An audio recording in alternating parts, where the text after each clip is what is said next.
This is Jamie Drummond for Good Food Revolution. I am here with none other than Ian Mackay, distiller at Isle of Harris Distillery, way up there on the Isle of Harris, obviously. We have previously interviewed his boss a couple of times, but this time it's the real deal. We speak with the distiller after that rather long preamble. How are you today, sir?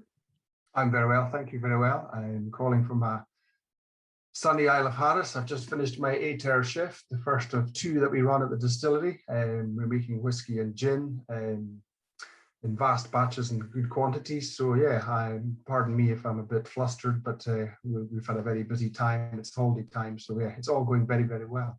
Excellent, excellent. Now, my first question for you, Norman, is how did you fall into the world of distillation? Was this a plan that you had or something that just happened? No, I can't say it was anything that was planned. I was lucky in that I was geographically close to the Isle of Harris Distillery. I'm from Harris originally. I left home in 1996 after I finished school to go on to further education and employment in Glasgow on the mainland of Scotland. I was working for a lighting company in Glasgow as an online salesperson.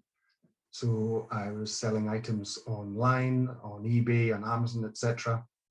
I got married in 1996. Sorry, no, I didn't. I got married in 2011, and my bosses allowed me to relocate to the Western Isles to work remotely. That lasted a couple of years, up until the company I used to work for fell foul of the VAT man in Scotland, Her Majesty's Revenue and Customs. We had a problem with our VAT reporting, which went unnoticed. So the company does not exist anymore.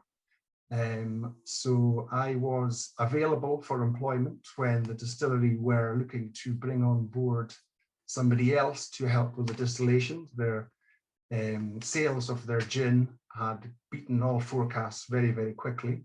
So I'm not one of the original Tarbert 10, as they were called. First 10 members of the distillery were employed in 2014, I believe. I joined in September 2016. I had no previous experience apart from liking a dram or two. And I'm just lucky that the Isle of Harris ethos was to try and train local people in the dark arts of distilling. And I'm fairly confident to say that I'm still learning 5 years later. That's actually part of their mission statement, I believe, to train and employ locals. Yes, I mean, to be completely honest, I saw the initial job applications advertised, and I made a conscious decision not to apply because I wrongly assumed that, like most other businesses, they would look for experience as a prerequisite. So when I realized that they hadn't done that, and I knew a fair number of the people who had been employed, I was kind of kicking myself a wee bit that I hadn't just taken a chance on it. And I thought that my chance had gone, but luckily the gin was doing so well that they needed to employ other people. So I got a second stab at it, and I was lucky enough to be accepted as one of the distillers. Fantastic, fantastic. And now to the meat of our interview. We're going to be speaking about distillation. You can go into as much detail as you wish, but would you mind explaining how the distillation process takes place, both for whiskey and for gin, and what is done at the Isle of Harris Distillery that differentiates it from so many other distillers? Sorry. Yeah, certainly. Well, there's a great deal of similarities between the distillation of whiskey and gin. The volumes are the initial item that's completely different. Our spirit still, our gin still, is only a 300-litre capacity, whereas our wash still takes a 6,000-litre charge, and our spirit second still takes a 3,500 to 4,000-litre charge. The principles are absolutely identical. My first job upon starting at the distillery was on the gin, because it was essentially whiskey in miniature. So the processes that you follow are similar on a slightly smaller scale, for us at least. A lot of people think we're purely a gin distillery because it's currently the only product we have on the market at the moment. But if you look at the footprint of our spirit hall, the gin production area is probably 8% of the floor space. Everything else is devoted to whiskey. With regards to gin production, it's relatively quick. We can have a product bottled within 3 days from start to finish. Obviously, with whiskey, it's 3 years and Yes. 3 days. When it's legally called whiskey. Our first process in the gin is the selection of our botanicals. The signature one for us that makes us different from a lot of others is our sugar kelp. So the first process is essentially we select our recipe together, which I could tell you, but I then I'd have to assassinate you with long distance. Oh, one of those, right? We can tell you the ingredients, but we can't tell you the order and the volume they go in. Of course, yeah. They get placed in essentially gigantic tea bags, stored in 1,000-litre IBC container with 50% alcohol. This is macerated for 24 hours at 20 degrees. The botanics are then removed after 24 hours. The sugar kelp it's included in this, but it's included in a separate tea bag. We discard that straight away after the 24 hours are up. The remaining botanics get transferred into the still along with 300 litres of the macerated spirit. We discovered that if we included the straining filter bag of sugar kelp into our gin distillation, it gave us too much of the maritime note that we were looking. Right, interesting. So it became slightly overpowering. So that does not go in the still during distillation. All the other mixture of botanics do. So there's 3 bags per 300-litre distillation. We can do 3 300-litre distillations in a standard 8-hour day. So that's done 5 times a week, at most at the moment, 5 times a week, depending on demand. We're getting busier all the time. So once that's done, we then bottle in-house, which is very unusual for Scotland. And the UK-wide spirit industry. It's mostly subcontracted, but we, again, another ethos of the distillery was to employ local people as much as possible in all departments. So it's quite labour intensive, especially with the style of bottle we have and the care and attention that gets put to putting the labels on and exactly to make them stand out as well as possible and enhance the premium product. It's not an easy bottle to churn out on a production line, as I'm sure my colleagues would attest to, but it's all part of the package that makes it so phenomenally popular. Let's go back to those botanicals for a moment. As a distiller who has, you taste all of these little batches all the time, what do you believe the sea kelp, the sugar kelp, brings to the final product? Every time I'm asked, I always repeat the same thing. It's a certain sort of umami, sort of savory, slight wisp of the sea. So sugar kelp is quite sweet if you have it on its own. It obviously, being a seaweed, it absorbs moisture very readily. So as soon as we dry it, or we get it dried for us by a local company, it gets vacuum packed, and then we put it in our recipe as the exact quantity that we need.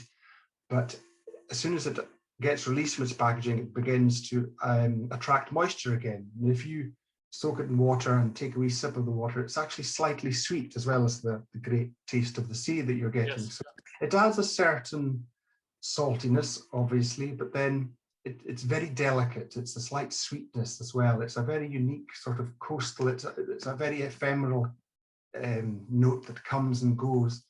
Everybody's palate is different, obviously, as some people might not pick it up as much as others, but it has proven to be a great success, and we're very, very happy with the way it's going. And which other botanicals do you put in there? Any of the more classical gin botanicals? Yeah, it's obviously juniper, coriander, cubebs, orris root, there's licorice. So yeah, there's nothing else in their botanical list that is totally out of the ordinary apart from the sugar kelp. We made the decision not to have too many botanicals, because you do have some gins that have a plethora of botanicals, but our opinion from the outset was that once you get above a certain level, you could maybe muddy the water slightly. Yes, So yeah. we want to keep things as crisp as possible. Obviously, everyone's choice is different, but for us, we set on a set of botanicals, and we're very happy with the way they all marry together. Do any of these additional botanicals come from the island, or are they all kind of imported? No, they're all imported. The Isle of Harris isn't the most fertile of lands. Yes, yeah, that's what I was thinking. Lots of heather and rock Yeah. and water, which is good for making whiskey and spirit. That we can get local juniper growing wild, but Okay. not in any of the quantities, or enough of the quantities that we would need. Maybe if our original business plan hadn't been shattered after the first year and a half, maybe we might have been able to. Oh, on a much smaller scale. Yeah, I see. Yeah. For us, it's unsustainable, unfortunately. So all the other botanicals are brought in. Now, you mentioned water there. How integral is water to the production of both gin and whiskey? I know that whiskey producers make a really big deal about the source of their water. Yeah, it's hugely important. We use the same water for our whiskey production as we do for our gin. When we are reducing our grain neutral spirit from 96% to 50% for maceration, we use the same water source, the same loch above the distillery for the water for that purpose. So as soon as we do it, the water goes a nice, slightly brownish tint from the peat that's running off the hills. So it all adds its own mark to the spirit. When we're reducing to bottling strength, it's demineralized water that's very heavily filtered. So again, that'll be exactly the same for the whiskey going forward when we decide to release what we have currently maturing. But it's very similar. With that essentially being rainwater, is it quite low mineral anyway? Yes, it was a very, very soft water that we have in the Western Isles, although, however, not quite as soft as you find in mainland Scotland. We only found that out through our boiler engineer, whose boiler engineers are obsessed with water quality, arguably even more so than people who are producing food and spirits out of it, because it's very, very important to the safe running of your boiler system. And so they were telling us that they analyze water all the way through Scotland, and we have very soft water, but according to him, it is slightly harder than mainland Scotland, but still incredibly soft. So we're very, very fortunate, and there's no shortage of supply. Of course, with all that rain that one gets there. Although it looks like your weather is pretty decent today. Yes, it's finally settled down. We've had a few weeks of colder weather where the wind's been coming from the north. It's been quite dry for us, but the rain's never fallen away, but it's settled down nicely, and it's really, really nice. Yeah.